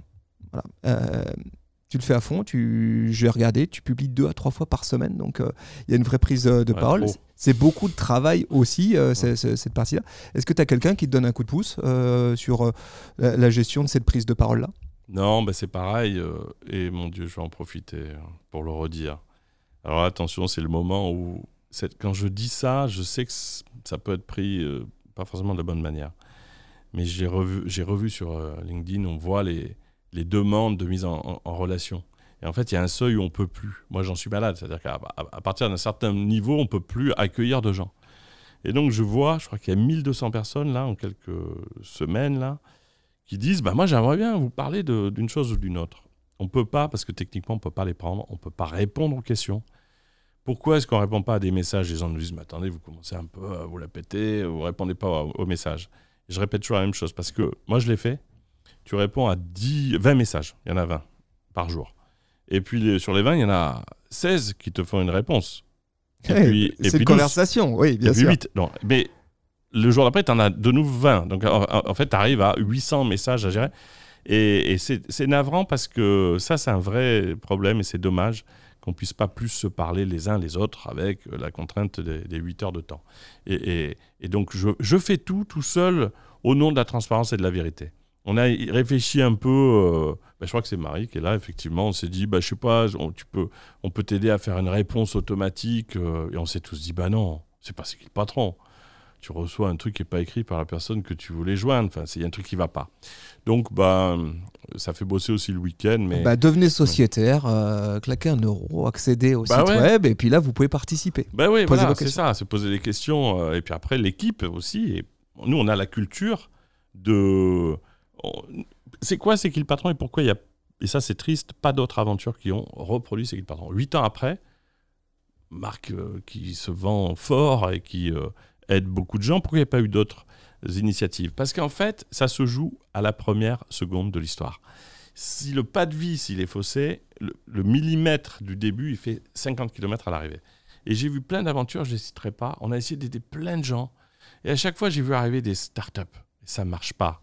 Si tu arrives en disant « je vais faire un truc super bien dans un domaine pour essayer notamment d'aider de l'humain, etc. » mais que tu viens avec un business plan, de l'argent, des envies de start-upers, il ne faut pas faire quelque chose sur l'humain, notamment qui impacte les producteurs. Pourquoi ? Parce que ça se ressent et qu'à l'autre bout, on ne peut pas adhérer. Et donc, c'est comme le fameux Canada Dry d'avant, là, mais c'est une belle référence de boomer. Mais en gros, le Canada Dry, c'était presque pareil que je ne sais pas quoi, mais ce n'était pas exactement ça. Moi.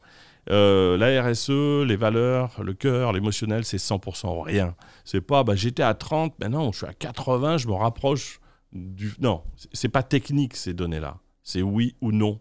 Comme dans une relation qu'on peut avoir dans la vie, voilà, on prend ou on prend pas. Et donc le marketing à 80% RSE, il n'existe pas. Il est même un peu criard et il peut créer un effet inverse. Donc il faut reprendre totalement et différemment les choses pour que ça atteigne les gens au bon endroit. Prochaine news, il y a des trucs qui arrivent. Juste avant qu'on ne se voit, Marie nous a fait suivre des infos. Il y a un bouquin qui arrive que vous avez produit avec les équipes de C'est qui le patron. Je crois que c'est distribué aux éditions Michel Lafon. Raconte-nous un peu, c'est quoi ce bouquin ?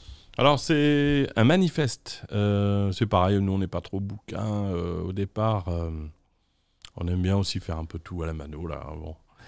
Mais c'était touchant. Je vais raconter toute l'histoire comme elle est. C'est plus simple que de réfléchir à ce que je vais dire.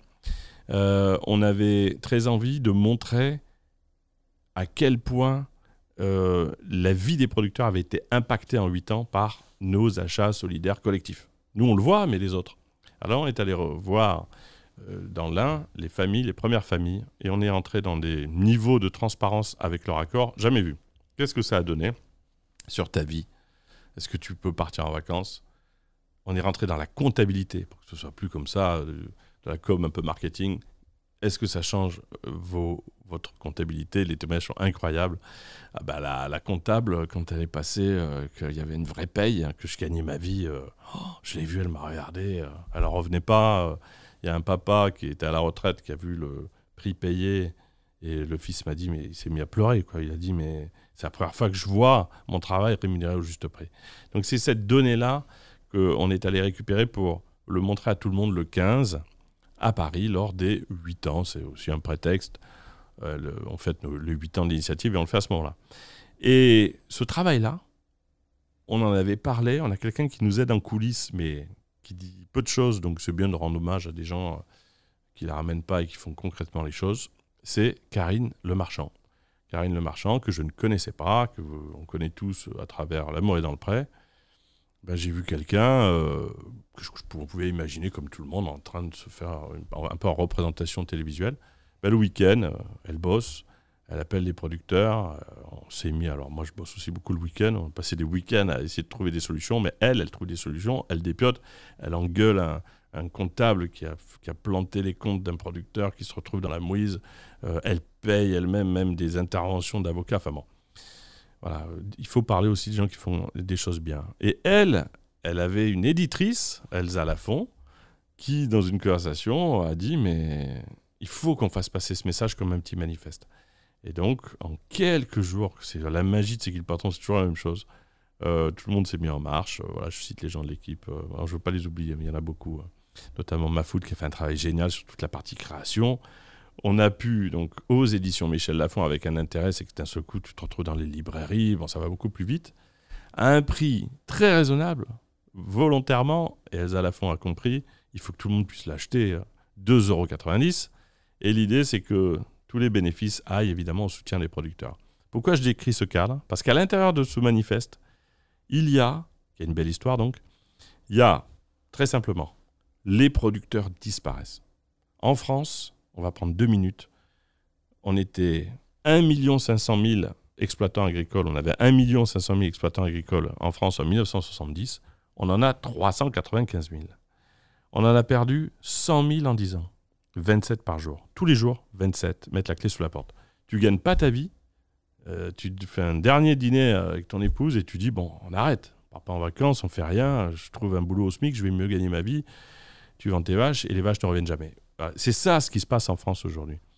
Et à cette vitesse-là, ça va s'accélérer parce qu'en 2030, l'INSEE dit la moitié des producteurs, 55%, part à la retraite. La moitié des producteurs que nous avons autour de chez nous vont partir à la retraite. Ça veut dire qu'on va tomber de 395 000 à moins de 200 000. Mais qui va nous nourrir ? D'où va venir le lait, les œufs, le beurre ? Donc on se manifeste clairement, il dit, on va manquer, c'est déjà le cas de nourriture française.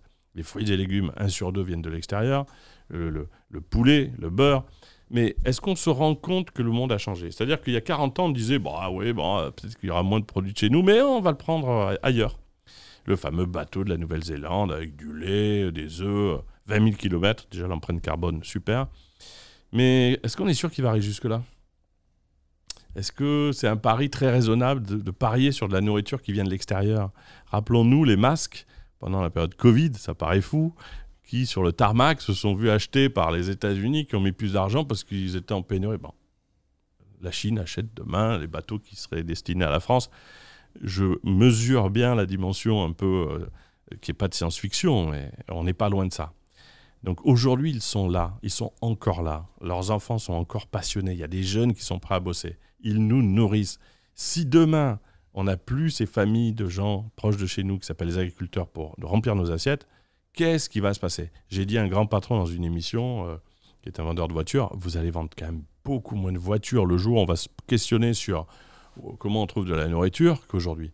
C'est le problème prioritaire, essentiel. Il n'y en a pas un autre. Je ne dis pas que tout le reste n'est pas important. Mais si on a ce problème de trouver de la nourriture, que va devenir ce monde qui va se compliquer fortement ? Donc le manifeste, il montre ça. On montre des chiffres concrets. Et surtout, on montre qu'il y a une solution. Tu en as parlé. Nos actes d'achat. Ça ne coûtera pas plus cher d'amener l'argent aux bons endroits pour que, effectivement, déjà, ces producteurs gagnent leur vie. Et là, récemment, il y a eu cette histoire, on n'a jamais parlé des autres aventures, mais Lactalis, qui est un grand groupe, on avait pris soin de ne jamais parler de lui parce qu'on pensait aussi aux producteurs qui sont derrière ces grandes marques. Bon, ben là, il a pris un stabilo, il a dit, voilà, 800 familles rayées. Burp. Dans 3 ans, je ne collecte plus. Et il sait très bien que c'est la fin pour eux parce que trouver une autre laiterie, c'est impossible. Là, on s'est dit, attends, sur l'autel de la rentabilité, tu as 800 personnes qui nous nourrissent, qui disparaissent, alors que ce groupe vit avec notre argent. Donc, il y a un moment donné où ça ne va pas. Donc, là, ce qu'on a décidé de faire, c'est de faire une publication très simple par ce manifeste. On va mettre des produits C'est qui le patron dans tous les magasins de France. Et pas que. Il faut parler de Cantavélote, magnifique, c'est du lait solidaire créé par les producteurs. Faire France, toute démarche qui aide les producteurs doit être prioritairement en rayon. Pas parce que ça fait joli, que c'est sympa et que c'est sympathique, parce que si ces producteurs ne sont pas là, on va se retrouver tous dans une grande difficulté. Le sort des producteurs en France, c'est le nôtre, c'est ce qu'on répète sans arrêt. Donc voilà comment se manifeste, très court à lire, avec une petite idée rigolote au-dessus de la couverture, c'est je fais partie des 16 millions de gens qui sont dans cette démarche, je mets mon nom, je l'offre et j'essaie de faire comme ça circuler ces infos. On peut l'acheter où ? En librairie, partout ? Alors là, je ne sais pas à quel moment, mais là, on est déjà en direct. Donc, précommande, vous pouvez précommander. J'avais su qu'un jour, je ferais ça. Vous pouvez précommander le manifeste aux éditions Michel Lafon. Merci à Isa Lafon d'avoir joué le jeu du prix. Et sachez bien que vous pouvez en acheter 2-3 et tout l'argent va au producteur. Et surtout, en donnant ça à quelqu'un, tu as quelqu'un qui va passer, dites-vous ça, de « Ah bon, les producteurs, les gens qui nous nourrissent disparaissent ?» C'est quand même sacré news. Et deuxièmement, il y a une solution. Voilà, on voulait que les deux soient dans le manifeste.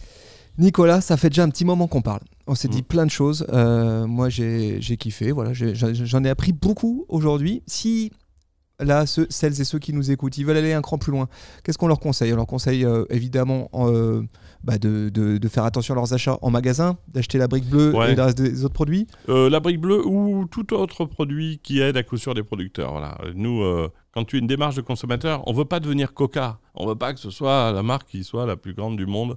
On veut que toutes les autres marques fassent pareil. C'est un chemin plus court pour aider beaucoup de producteurs. Donc, acheter ces produits, c'est énorme l'impact. On le montre dans le manifeste, parce qu'il y a l'étude aussi des 8 ans qui montre sur tout ce qu'on vient de se dire là. C'est concret, quoi. Il y a le prénom, on peut même vérifier, on peut appeler les gens si on veut vérifier que c'est vrai. Et puis, il y a dire un petit mot au chef de rayon. Oui, c'est vrai. Alors là, je me transforme en quelqu'un que je voulais pas être, c'est donner des idées de quoi faire, parce qu'on l'avait jamais fait, mais c'est vrai que ça marche quand même super bien. Même dire à quelqu'un merci d'avoir le produit, waouh, ça c'est une sacrée aide. S'il n'y est pas, vous savez, je suis consommateur, j'aimerais bien moi pouvoir aider les producteurs. Ouais. Rendez-moi accessible le produit. Et après, rentrer dans la démarche. Vous allez voir, sociétaire. Je pense que c'est assez passionnant d'être. Voilà, j'ai pas eu l'occasion encore de participer à vos grandes réunions, mais je suis allé voir avec beaucoup de. Oui, mais le fait que tu y sois, comme tous les autres, c'est fort. Il y a quelqu'un qui dit je prends sur mon temps pour être dans cette aventure. Et sachez que les magasins, ils regardent terriblement. Un mot dans une boîte à l'accueil d'un magasin, ils me l'ont tous dit, le lundi matin, on regarde tous les mots en disant tiens, il y a une dame qui me demande ça, alors ça peut être autre chose. Tiens, les produits, je ne connaissais pas. Oui, je connais ça, c'est qui le patron ? 1 fois, 2 fois, 3 fois. La première fois, tu dis ça ne marche pas. Mais en fait, c'est à la 4e, 5e fois. Mais s'il n'y a pas la première fois, la 5e arrive moins vite, la 2e aussi. Bon, donc, chaque petit geste est énorme à l'autre bout pour les producteurs.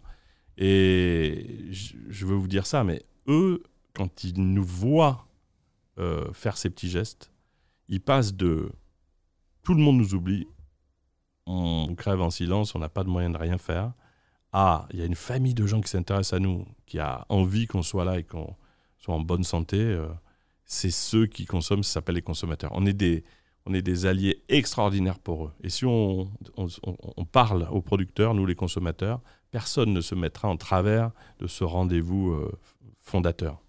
Bon, puis après, vous avez compris, si vous voulez suivre C'est qui le patron, les réseaux sociaux, à peu près partout, Facebook, Instagram, les vidéos de 20 minutes, vous n'en verrez jamais nulle part. Et les vidéos de 20 minutes de Nicolas Chabanne. Vous pouvez aller le suivre sur son LinkedIn, c'est passionnant, mais vous ne pourrez pas lui parler. Par contre, vous pouvez aller sur son compte Instagram, peut-être que de temps en temps, vous aurez une chance qu'il vous chope en MP. Voilà, c'est à peu près ça. Ouais, c'est ça. Écoute, un grand merci. Merci beaucoup pour ce moment. C'était très, très chouette. Les amis, vous écoutez ce podcast dans une application de podcast. N'hésitez pas à mettre 5 étoiles, le petit commentaire qui fait plaisir, partagez cet épisode, faites découvrir l'histoire de C'est qui le patron à un pote ou une pote autour de vous. Et puis je vous souhaite à tous une très bonne journée et puis je vous dis à très vite. Merci Nicolas. Merci. Salut tout le monde, ciao.